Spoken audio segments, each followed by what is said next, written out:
around in 2014, and we're going through sort of test by test of what's coming up. We still have the matter of the debt ceiling. This is the next sort of big test that we see on the horizon. Next due to expire in March. The last time we went through one of these was a near catastrophe. Is it going to be smoother sailing this time? Based on at least what some of them are saying, though, Republicans are still talking like a party that sees a debt ceiling hike as a bargaining tool and not an obligation. I doubt if the House, or for that matter the Senate, is willing to give the president a clean debt ceiling increase. Every time the president asks us to raise the debt ceiling is a good time to try to achieve something important for the country.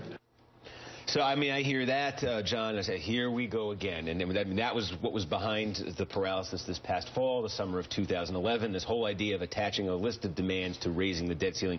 Is that something, do you think Republicans are actually going to go down that road again? Or is that, are those Republican politicians right now who are sort of trying to appease their base for the moment and then not actually go through with it? No, I think they will. And I think the problem for Republicans right now is that no one's quite sure what they want. Ted Cruz says he wants to fight over Obamacare. Others say they want to use it as a way to create more cuts to spending. Others want, long-term debt relief, that kind of thing.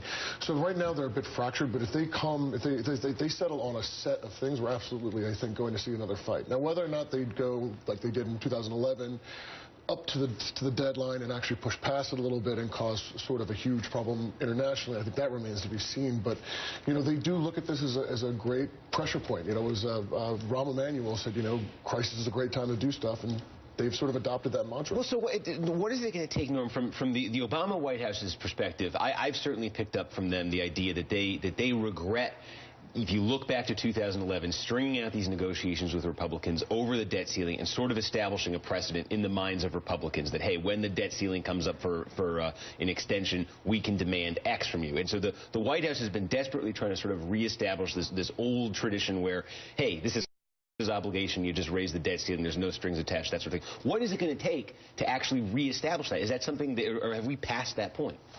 We've probably passed that point. I think what we're going to see now, as we saw the last time that this happened a few months back, the president is going to take the very strong and firm stand, we're not negotiating. And it worked the last time because all the focus turned to the shutdown.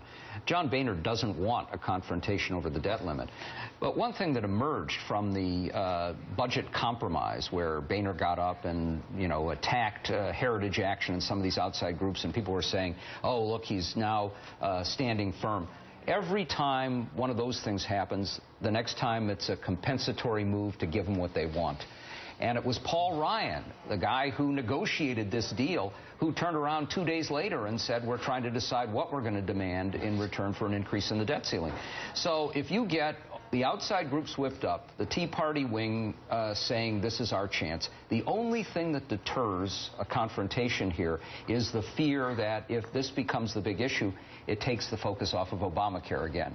And that may be the argument that Boehner has to use to navigate around this. All right, another item on the congressional agenda, how long has this been the case, is immigration. At his year-end press conference yesterday, President Obama called it, quote, the biggest thing I wanted to get done this year. And clearly that didn't happen, but he hasn't given up hope. We saw progress. It passed the Senate with a strong bipartisan vote.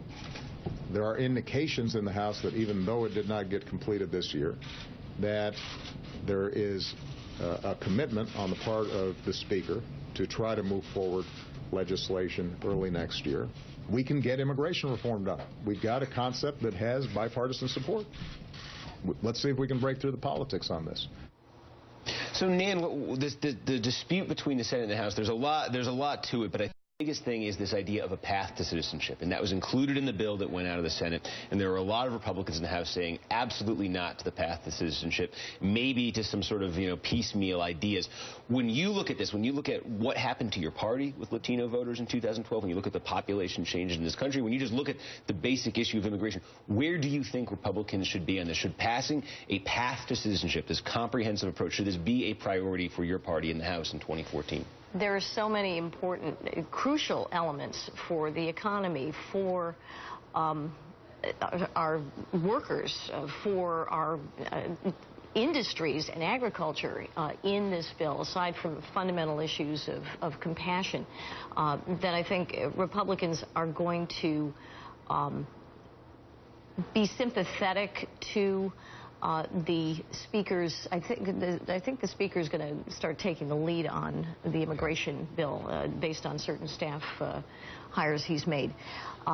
It is a vital issue. It has to be resolved for all sorts of reasons. So I think that elements of a citizenship opportunity with appropriate recognition of the obligations that have to be incurred to satisfy that, I think it's going to have to be part of it, and I think there will be extensive discussion.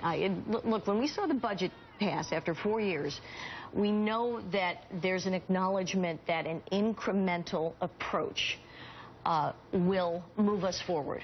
And I think we're going to have to... Well, so the bill that passed the Senate contains all sorts of... There's penalties that you have to pay, fines that you have to pay along the way.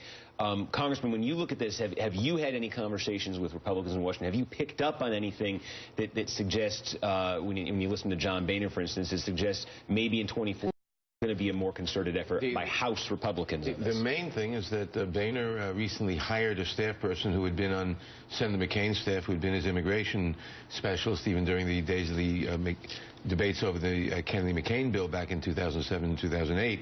That betokens an interest on Speaker Boehner's part in getting some real bill passed.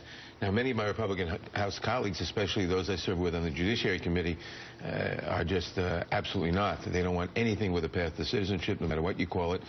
We have passed, and Chairman Goodlatte, with, I presume, the okay of the Speaker, has insisted on not doing a comprehensive bill.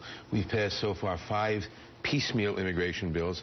From a Democratic point of view, each of them pretty obnoxious, very strong punitive enforcement, etc., and not going anywhere near the question of the DREAM Act or the path to citizenship, which will have to be part of something. Well, and the theory is, the optimistic theory, I guess, for advocates of reform, is that anything that you can actually get past the House, even if you consider it obnoxious by your standards, gets you into that committee, and maybe in that conference committee, something more broad and comprehensive can come out, and they can put it up that is possible.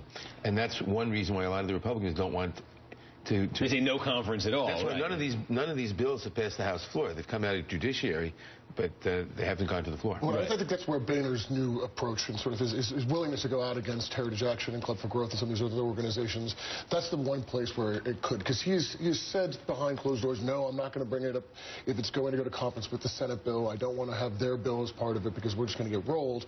And now that may open the door for him to agree to do a full-on conference with them, even if it's using a very small, narrow bill as the vehicle for that. All right, we've got immigration, minimum wage, debt ceiling, a couple more big tests coming up in the weeks and months ahead for Congress. We want to talk about them right after this.